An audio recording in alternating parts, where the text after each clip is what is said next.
Happy Saturday, everyone. Artemis here, owner of Empower You Online Coaching, Iron Body Training Systems, and the Women's Strength Workshop, I'm Not Afraid to Lift. Today I wanted to give you a tip on how to tame the arc for the kettlebell clean. A while back I did a tip on how to clean the bell on the way up, so I'll do a quick review of that. I did just repost a link to that IGTV that I did on that tip for the kettlebell clean. I reposted it in my stories. So if you go through my stories, you'll be able to find it. I'll do a quick review of that. And then I'm gonna talk about taming the kettlebell clean on the way down. Before I get to that, I have my last workshop of 2019 coming up on November 10th here in Las Vegas. It's my advanced kettlebell Ballistix workshop. It is my most absolute favorite workshop to teach. I do all kettlebell ballistics, so kettlebell swing, clean, snatch. I do single bell, double bells. I also cover complexes and chains. I also cover the double kettlebell push press and the double kettlebell clean and jerk. So I hope that you will join me for that. The early bird discount ends tomorrow, and the workshop is on November 10th here in Las Vegas at Lifetime Athletics. So please come join me for my last workshop of the year, my most favorite workshop to teach. We have a really good time. So get in on that. Link is in my bio to sign up. So I'll be talking at that workshop, I'll be talking a lot about the clean. All right, so the tip that I gave back in March about taming the arc when you clean the kettlebell on the way up, it's related to your hand position on the bell. So number one, I talked about how when you set up for your backswing, you want to have a slightly inverted grip. You don't want to be completely internally rotated, but you do want to have a slightly inverted grip.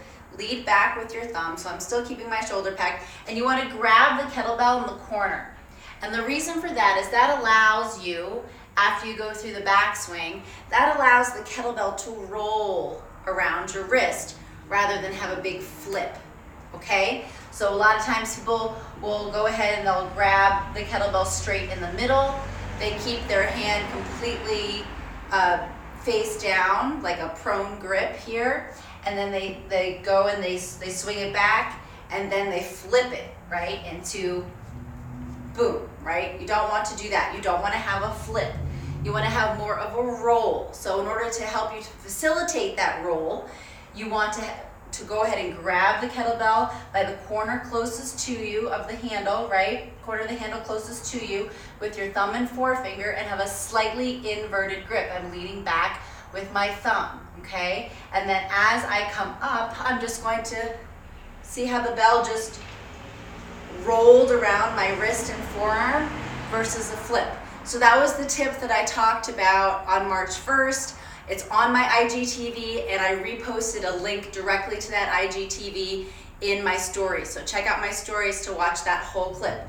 So now what I want to talk about today is taming the arc on the way down, because that can be equally as challenging. A lot of times when you see people learning the clean, they flip it on the way up and then they cast it out on the way down, right? So their clean is like looking like this, right? They're casting it out, they're flipping it, and they're casting it out, they're doing that.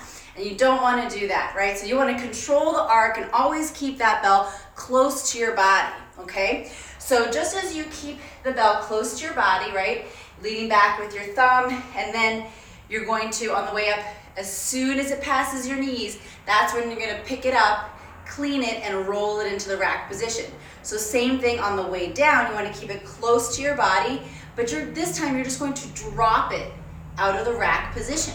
So just how it rolled into the rack position, you're going to roll it right out of the rack position, drop it straight down your midline, and go straight into your backswing rather than casting it out this way, okay? So to show you what it should look like on the way up, I'm gonna roll it. As soon as it passes my knees, I rolled it into the rack, and now I'm gonna roll it around my wrist and forearm and drop it straight down my midline into that clean, into that backswing, right? Whereas what you'll see that's not correct is you'll see people literally tossing the bell out in front of them like that, right? And then flipping it on the way up. You want to keep it nice and close. Roll and clean. Roll and clean on the way up. Roll and drop on the way down. Okay? Roll and clean on the way up. Roll and drop on the way down.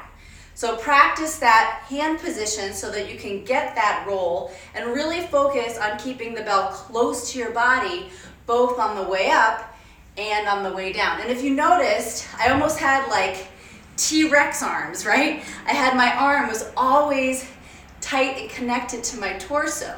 That's really important, having that connection there and just letting sort of from your elbow down to your fingertips do the work, okay? So watch, see how my arm is staying really tight to my body, right? Whereas if I start to get into that flip, that's when my arm comes away from my torso, right? And you don't want that to happen. So the thing about having T-Rex arms as you're going through that roll and clean, roll and drop, roll and clean, roll and drop.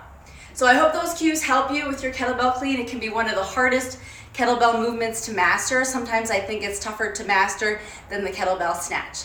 And join me for my Advanced Kettlebell Ballistix workshop, November 10th, here in Las Vegas. Early bird ends tomorrow. Link is in my bio.